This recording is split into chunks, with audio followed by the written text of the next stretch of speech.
Thanks for joining me today. It's the Mobile Car Doctor. What we're doing today is some wheel bearings, so I'm going to get really deep into it. You can see this side's already set up, it's ready to go. And I've got my own little special little clamp there, just holding the weight up on that. And then as you can see, the inside's really clean and it's greased. I went ahead and repacked the bearings, seeing that we couldn't find the outer bearings. The inner bearings wasn't difficult to find at all for this one. And this is a 350. It's a 1997 Ford 350. And if you need the inner seal for this, here's the inner seal part number from O'Reilly's. 415960 Master Pro. Okay, and if you're looking for that bearing number, the inner bearing is 387A Alpha Master Pro. Okay, so I've already got this side set up and ready to go. I'm going to make life a little bit easier, and I've sent someone out to go look for a socket to put a ring on this side.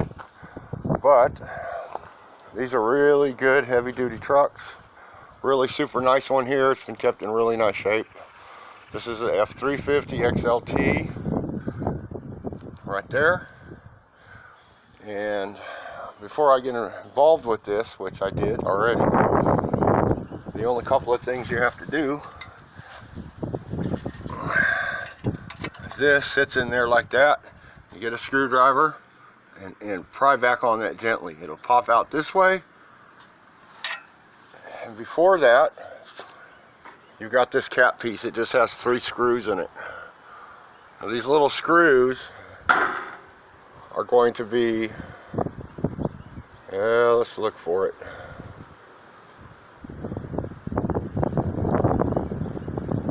A 25, and that is a 25 Torx bit, which is the, most people refer to it as a star bit. So a 25, okay? Then while the tire's on the ground, I went around and I loosened all the lugs. Recommended, and use a big bar if you have to, because these things are on there with about 150 pounds of torque force each. Right now I'm going to take the tire off. I want it back up so you can kind of see it. My video is dirty. There. I had to wipe something off from the back. Okay, so I'm about ready to remove this tire. I like to use power tools, but if you don't have power tools, well, sorry to hear that.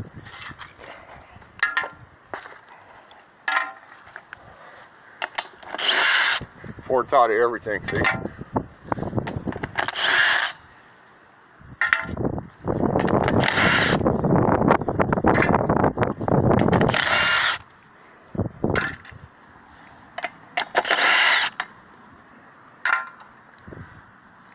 And if you're wondering, I'm using a 22 millimeter socket for these. And it looks like all of them. Once you get that off, you should be able to give it a good kick. Because it's been on there a while, so I'm going to have to pause it and kick that thing. Okay, so I kicked it hard enough. Came loose. When I'm working in this area, I like to sit on the tire and give you a little bit of seat. So what you do is you set that down so you can sit on it. Now you can get right up into your work. So we're going to get the right size for the calipers next. This is a 21. That's it. Nice and tight. It's a 21. Now before we do that, you want to lift your hood, and you need to release your brake pressure. So lift the hood up. Come in, I've already done it. You take the brake lid off and set it to the side.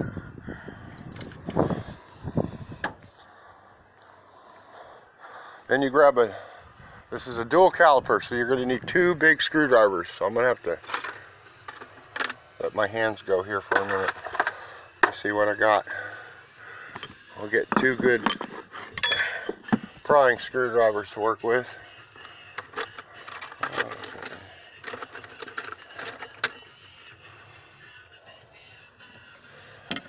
Alright, here's a couple of good ones right here. So you can get up under there to pull the brakes back. As you do that, the air, if there's air in the line or whatever's in there, will actually go up to the brake reservoir. So when you're looking at it like this, you want to go face this towards the driver's side. I'm on the passenger side, so you face the handle towards the driver's side and you come in backwards into the hole. You get a good grab on it right here, then you just pull back, and you do that several times back and forth between the top hole and the bottom hole, and it pushes all the fluid back up to the reservoir. Yeah, I like to use this big blaster, big shot PB penetrating catalyst. Really good stuff. You take and spray it around where you need to. I sprayed the lugs. You didn't see me do that, but I did. Right here on top of these calipers, so that they'll push back in. You give them a good little spray, and that way they'll go in a lot easier. Now, I don't think this has ever been done since the 80s. This guy really took care of his truck, didn't go a long ways. So if you have a problem pushing that back the way I showed you, you can take a regular screwdriver right in here, so you can see it, go right in where the end of the caliper is, right here, and tap that with a hammer real slowly. You don't want to damage it. So you're basically going to tap right there until it starts to close. If it makes it easier for you, you could actually take and turn your wheel to the left on this side. On the driver's side, turn it to the right, and the caliper will be out more so you can see better. But as you can see, I got in there, tapped it in real lightly, just kept tapping, and it opened up a gap. At this point, you just push the screwdriver back. There it goes, see? It's closing the piston there. Once you get it open enough, you can use the bigger screwdriver in there and push it all the way closed. That way you're not fighting it.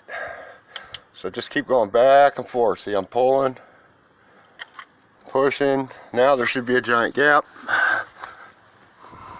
There it is. Now you can get a bigger screwdriver in there. I like this one. It's good for brakes.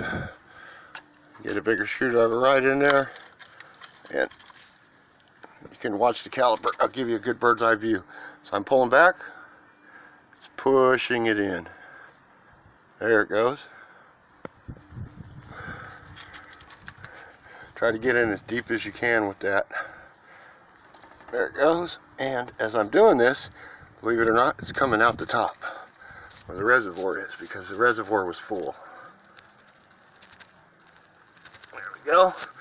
And if you're ever doing any brakes on these, this is the easiest way. Now, I've also got a clamp I could use.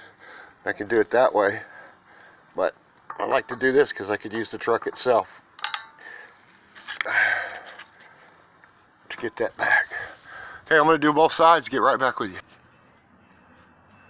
Now you can see it's far enough back you can work with it. There's a big gap between the brake pad and the caliper. Now when you come to the bottom, you're going to have to do the same thing to get that started. So I put some oil in it, should help it slide back a little bit easier. And once you tap a hammer and a screwdriver in there, get a gap going, it'll push back a little bit, then you move up with your next screwdriver size. Okay? Alright, so that's how you would do the brakes without having to use a clamp. Alright, but make sure your brake lid's off. And also, your brake lid off, you want to make sure that you wedge something in here, because once you push on the bottom one, this top one will start to push out. So just wedge a piece of wood in there and hold that where it's at. Recommended. Okay, so we've prepped that up, we've got that ready to come off. I'm going to just jump over here really quick. So now we've got this interlock cap that goes right here, and right around it is a lock ring. It's a lock ring around it. You want to get yourself some lock ring pliers. They open a lot, you know, you're really going to need it. In this case, you want them to close. So we're going to switch it over. There we go, pushes closed. In and you might have to still grab it a lot. So, alright, so go ahead and pull that ring off first, and then the cap will come off. Okay, so lucky me, there's nothing to grab on this one. So what I did was I went and got me a little ice pick, and you can actually lift up there, push down on it, and with your other hand get a small screwdriver, put under it, pull it back out, a real tiny one. Alright, success. So using this and this tiny little flathead screwdriver, I was able to poke this in, pull it down, and then use the screwdriver to pop it out and go all the way around. And here's what the ring looks like. You can see what I mean? It's not broke, but that's a tough one to get onto. You basically have to get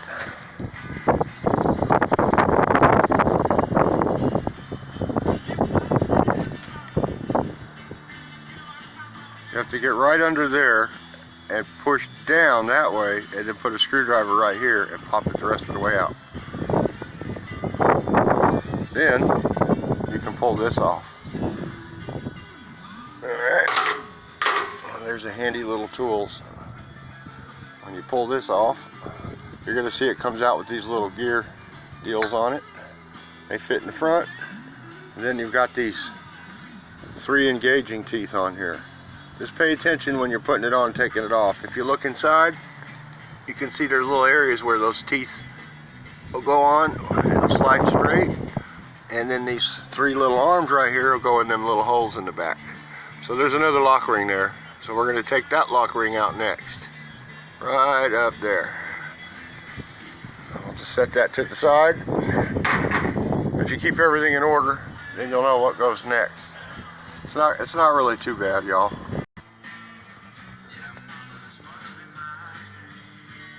Okay, so this is it right here. I'm going to try to get a focus on it so you can see it better, if the phone will focus.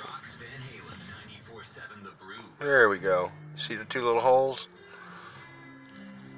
So that's a little lock ring, and that'll hold that piece on. Then we'll get to another tool. So here's a set here. I'm going to hook it up and get it ready. So there you go. Just squeeze it real hard and pull it right off. Okay, you're going to need this spindle nut with these teeth on it. Special tool. There's some information on it. 648-475, part number. O'Reilly's. Okay, so there it is. Now that you've got that lock ring off of that inner part, you're going to take the spindle piece off. It sits right in there, and then use a 1/2 inch ratchet and go to the left. There's fine threads up under there, so it's going to take a minute. So here it is here. You won't have to spin it out. You just grab it with it and just pull forward, and because that lock was removed, it'll just pop right out. So I've noticed it's sitting in there pretty good. I grabbed it really nice. And then you got this washer here. To pull that washer off, remember where that little thin washer goes. I don't know if it matters which way, but and then there's, it looks like there's 2 in here. Let's see if I can get the other one out. There's one. We're gonna have to clean that. Let's see. Every client, every time, no exceptions, no excuses, exists for times like right now. We understand that hardships may arise, and we're prepared to help. If you currently work with us. All right, I'm going to remove this one. Okay, this inner one, the inner washer, has teeth on it. So it's kind of difficult to get out. It takes 2 hands. That's why I had to set the camera down. So there you go. You got that off. Now, looking back there, it looks like this one's here's threaded. So this one's threaded right here. So that really far back one, you're going to have to get a super big, thick socket to go around it. Or you might get lucky and actually turn it out by hand. But I would clean the threads first. And then there's also another lock ring there. I can see it. And Let me show you where that's at. We got these two.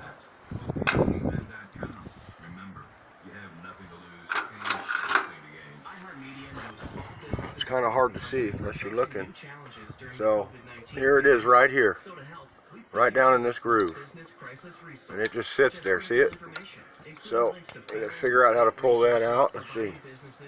Stops right here. There we go.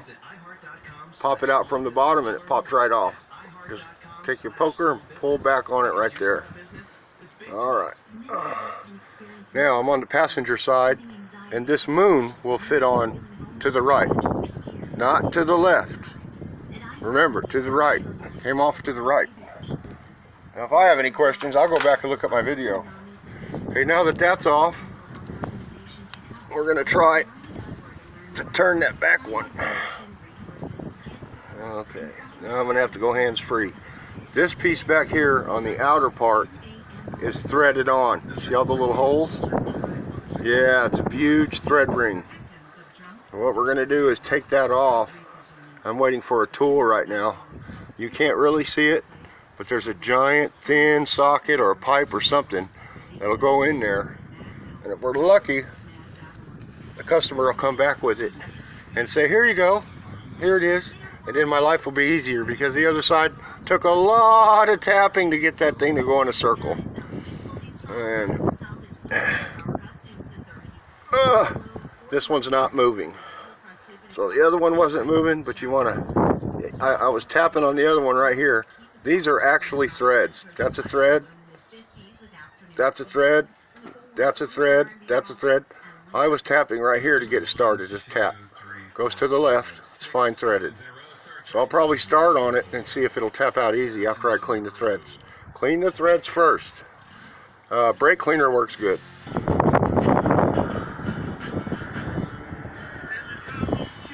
Okay, so be careful taking this out. I don't know if I broke it or maybe it was just old. I don't know. But you definitely want to be real careful when you go with that tool right there. I put the tool on, went to turn it, and it just popped off. It wasn't hard at all. It just kind of fell out. Is that how the other side went? Just fell out? Yeah. Now this piece here is the passenger side, and it got stuck onto the socket, which is odd. The other side did not. But these plastic pieces, of course they're plastic, they're old, they're broke. I'm going to try to put them back on the ring because it looks like they were still working. Alright, I'm going to go back over there. We're almost done. We're waiting for that tool. So, anyhow, after you've got the caliper loosened up right here at the arm, you can go down here. That looks like a 13 millimeter. There, and that's actually pulling the caliper away, and then you have the bracket on the back. The 21 goes for the bracket. So that's about it. You made your way through. Don't forget, this inner ring piece right here will unscrew, but I'm waiting for a tool for it. After that, the whole assembly will come off once you have the caliper off. Then if you're changing the rotor, you put the nuts back on and lightly tap on the nuts, and then these will push themselves back out. You take the nuts off, and then you'll be able to take the rotor off the back and then start working it back around. All right, thanks for joining.